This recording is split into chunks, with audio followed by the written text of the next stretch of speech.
Ya, Allah perintahkan kita untuk membacakannya 17 kali dalam sehari dan menjanjikan pada kita semua jenis kemudahan dan kebaikan dalam hidup. Kita bacakan cuman nggak dapat, itu masalahnya. Nah, persoalannya kenapa orang tidak mendapatinya? Al-Fatihah juga disebut dengan surah Asy-Syafi yang memberikan nilai-nilai kemuliaan, kebaikan, pembuka pintu kesehatan bagi orang-orang yang diuji dengan penyakit. Asy-Syafi, Al-Kafi, sesuatu yang dicukupkan dengannya, yang menjangkau semua hal kebutuhan yang kita perlukan dalam kehidupan di dunia. Jadi kalau kita amalkan isinya, semua hal yang baik-baik dalam kehidupan kita di dunia sampai ke akhirat akan dibukakan oleh Allah Subhanahu wa taala. Apa yang Anda butuhkan? Apa yang Anda perlukan? Apakah kemudahan dalam beraktivitas? Apakah kemudahan dalam rizki? Amalkan isinya, maka kita akan dimudahkan dan diistimewakan oleh Allah Subhanahu wa taala. Demikian dengan nama-nama yang lainnya sampai diberikan nama 14 kurang lebih untuk menunjukkan luasnya jangkauan kemuliaan dan sifat-sifat kebaikan yang dimiliki oleh surah ini. Lalu pertanyaannya, bagaimana kemudian mendapatkan hal yang dimaksudkan tadi? Kalau sakit, cepat sembuhnya. Orang dulu dibacakan sekali Al-Fatihah, dengan izin Allah langsung sembuh. Kalau kita ada kesulitan rezeki, cepat didatangkannya. Orang dulu kemudian mengamalkan surah Al-Fatihah, maka bahkan ada orang yang belum minta, sudah langsung disediakan oleh Allah Subhanahu wa taala. Demikian dengan aspek-aspek yang lainnya. Karena itu penting bagi kita untuk mengetahui isi surah ini, kemudian mengamalkan kandungannya, tidak sekedar membacakannya, tapi tidak mengetahui isinya, tidak paham kemudian kandungannya, sehingga saat kita mengamalkan isinya, kita tidak disertai dengan pemahaman yang baik, dan tidak merasakan bagaimana kemuliaan surah yang dimaksudkan. Yang paling berbahaya, dibaca iya tiap hari, tapi nggak diamalkan isinya, itu persoalannya. Berbahayanya bukan berbahaya dalam persoalan nggak dapat pahala, bukan. Sayang saja dibacakan tiap hari 17 kali, tapi tidak mendapatkan isinya. Kayak orang bekerja tapi nggak dapat gaji. Kerja tiap hari tapi akhir bulan nggak gajian gitu. Ya, Allah perintahkan kita untuk membacakannya 17 kali dalam sehari dan menjanjikan pada kita semua jenis kemudahan dan kebaikan dalam hidup. Kita bacakan cuman nggak dapat, itu masalahnya. Nah, persoalannya kenapa orang tidak mendapatinya?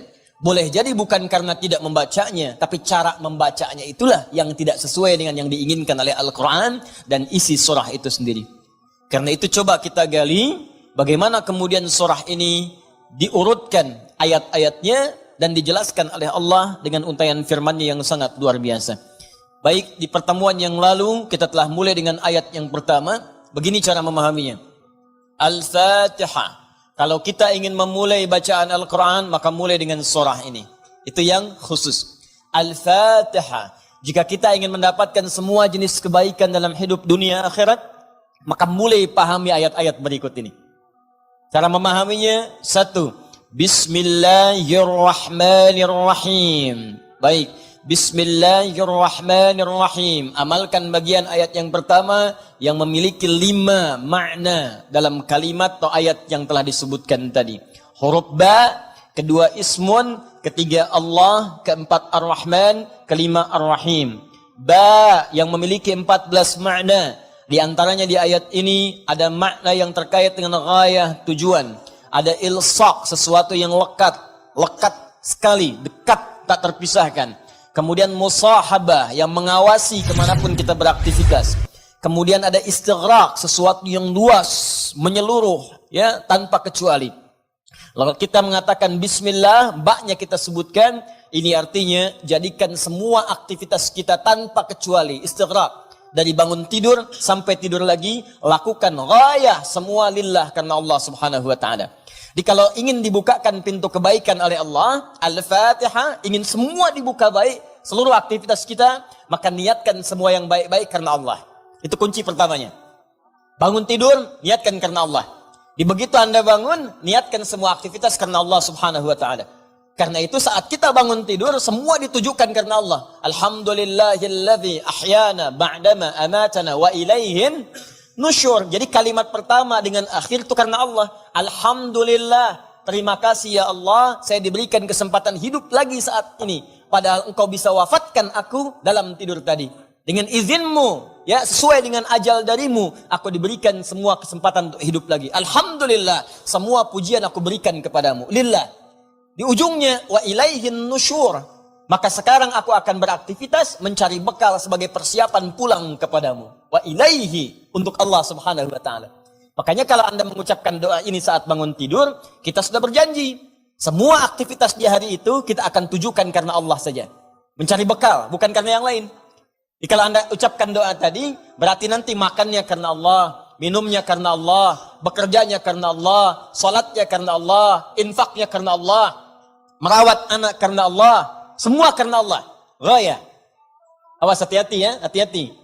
Maka dampaknya orang yang semua aktivitasnya dilakukan karena Allah subhanahu wa ta'ala, maka fungsi ba yang ketiga. Satu tadi, ghaya. Kedua, istighraq. Yang ketiga, ilsaq dan musahabah. Lekat dan diawasi oleh Allah.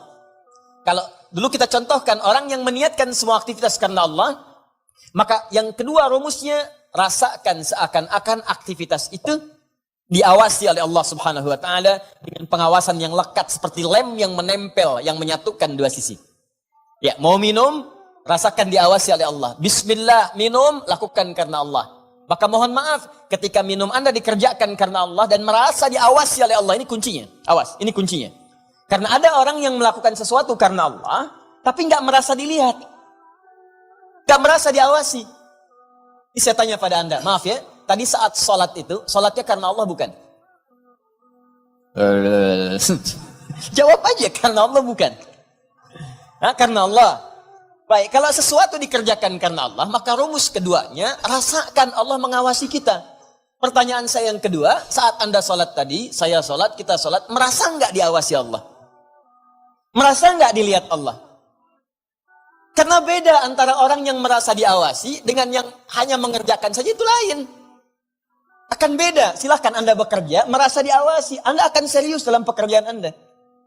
Mahasiswa yang sedang ujian, merasa diawasi, itu akan fokus kepada soal. Susah, mau noleh kanan, khawatir, ada CCTV. Mau noleh kiri juga khawatir, karena terawasi, dia akan fokus.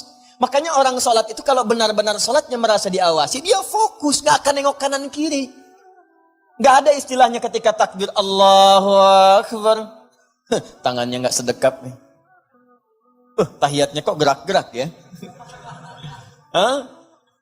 Atau bahkan saat sholat mikirkan yang lain. Allahu Akbar. Tender ya Allah, tender. Allahu Akbar. WhatsApp belum dibalas. Allahu Akbar. Status belum diupdate. Jadi kalau kita benar-benar merasakan diawasi Allah, bahkan kita pun akan belajar bagaimana cara membacakan bacaan dalam sholat supaya benar. Karena malu gitu. Malu baca Al-Fatihah, bacaan belum bagus. Dan merasa didengar Allah, kan malu. Anda bicara di depan saya, bicaranya nggak jelas, Anda sendiri sudah nggak enak. Ustadz Adi, saya mau bertanya, silahkan. Kan kalau kedengaran nggak jelas pun, saya dengarnya pun nggak paham, Anda nyampaikan pun nggak enak. Sekarang Anda sholat setiap hari, 5 waktu menghadap Allah, belum tambahan sholat sunnah. Dan Anda sadar bacaan Anda belum bagus. Tapi anehnya merasakan didengar oleh Allah dan diawasi. Apa nggak malu gitu? Coba deh satu kali rasakan hal yang demikian. Jadi kalau kita memang merasa, itu dampaknya lain ke dalam ibadah kita. Nanti rumus terapannya, aktivitas harian kita. Ini minum ini pekerjaan sederhana. Tiap hari kita minum. Cuman ada beda ketika minum kita itu merasa dilihat Allah. Maka saya katakan di pertemuan lalu, mustahil Anda akan menyentuh minuman yang tidak disukai oleh Allah. Mustahil. Jangankan menyentuh yang dilarang Allah, mau minum pakai tangan kiri pun rasanya nggak enak. Pasti Anda akan pindahkan itu kepada yang lebih baik. Paham sampai sini ya? Ya sama dengan proses begini, mencari nafkah, bekerja, dari di jalan, dari baca, berpakaian. Kalau semua dikerjakan karena Allah, demi Allah saya katakan, mustahil dalam pekerjaan bisa mudah menyentuh yang diharamkan oleh Allah. Gak mungkin. Gak mungkin mau terima proyek yang haram, itu mustahil. Mustahil ikutan tender yang haram, mustahil. Mustahil menjerumuskan diri pada yang tidak disukai oleh Allah. Karena merasa dilihat Allah. Dan merasa diawasi, jadi mustahil. Dusta itu mustahil. Bohong itu mustahil. Korupsi mustahil. Nyogok gak mungkin. Bukan karena perkara takut orang lihat, karena Allah mengawasi kita. Makanya dulu sahabat tuh ketika diajarkan seperti itu, bahkan anak-anak kecil, jangankan yang tinggal di kota, di ujung yang paling dalam di padang Sahara, yang sulit ada orang setiap waktu, yang kalau lewat cuman kambing gurun dengan unta, Anda bayangkan. Lewat kambing gurun unta, kambing gurun unta, kambing gurun unta. Tapi perhatikan bagaimana mereka mengamalkan huruf ba dalam Bismillahirrahmanirrahim. Diuji oleh sahabat Umar bin Al-Khattab radhiyallahu ta'ala anhu. Lewat padang pasir, kelihatan anak muda sedang menggembala. Saat menggembala itu, menggembala kambing, ditanya oleh Umar, diuji. Kata Umar, saya mau beli sebagian dari kambingmu itu. Kata orang ini bukan punya saya, punya tuan saya. Punya tuan saya. Kata Umar, tuanmu kan gak ada di sini. Ini padang pasir yang luas. Orang yang gak ada. Beli aja, bilang dimakan serigala. Apa kata penggembala ini? Lalu di mana Allah? Idzan fa'ain Allah. Bayangkan penggembala saja. Di padang pasir yang orang yang gak ada. Yang gampang saja bilang ini dimakan serigala. Dapat keuntungan banyak gitu. Ya, luar biasa. Yang dia katakan pertama kali. Bukan sekedar menolak, gak mau takut ketahuan sama tuan, takut ketahuan sama pemiliknya, takutnya tidak. Pertama kali jawaban yang keluar, idzan aina Allah. Lalu Allah di mana? Allah di mana? Demi Allah saya katakan hakul yakin kalau setiap muslim merasakan dalam dirinya bahwa dia diawasi oleh Allah Subhanahu wa taala, maka lurus, damai, tenang, tentram dan baik semua urusan kehidupan. Gak ada penipuan dalam perdagangan. Gak ada penipuan dalam hal-hal interaksi kehidupan. Tidak ada kecurangan. Tidak ada keburukan. Semua baik. Karena merasa dilihat oleh Allah Subhanahu wa ta'ala. Itu baru huruf ba. Baru ba. Coba tiap hari kita baca itu. Satu huruf ini aja. Mohon maaf ya. Selama hidup kita udah diamalin belum? Satu huruf ini aja. Ayo suami sama istri. Berapa kali berkata hal-hal yang tidak tepat? Istri terhadap suami. Berapa kali menerangkan sesuatu yang tidak tepat. Anak pada orang tua kepada anak. Walaupun hal-hal yang ringan. Papa mau permen. Nanti papa beliin satu truk. Kapan truknya datang? Ini huruf ba saja satu gitu. Anda menuntut banyak dari Allah. Tapi Allah meminta kita mengamalkan satu huruf aja. Kita nggak maksimal. Coba lihat tuntutan kita setiap hari. Ya Allah lancarkan usahaku. Ya Allah luluskan dalam kuliahku. Ya Allah mudahkan pernikahanku. Ya Allah berkahi hartaku. Ya Allah lancarkan pekerjaanku. Banyak yang diminta, sembuhkan aku. Kata Allah, aku berikan semuanya. Amalin satu aja huruf ba. Ba. Ketika benar mengerjakannya, ismun. Bimakna sumuun. Bimakna raf'un. Terangkat, dimuliakan, ditinggikan.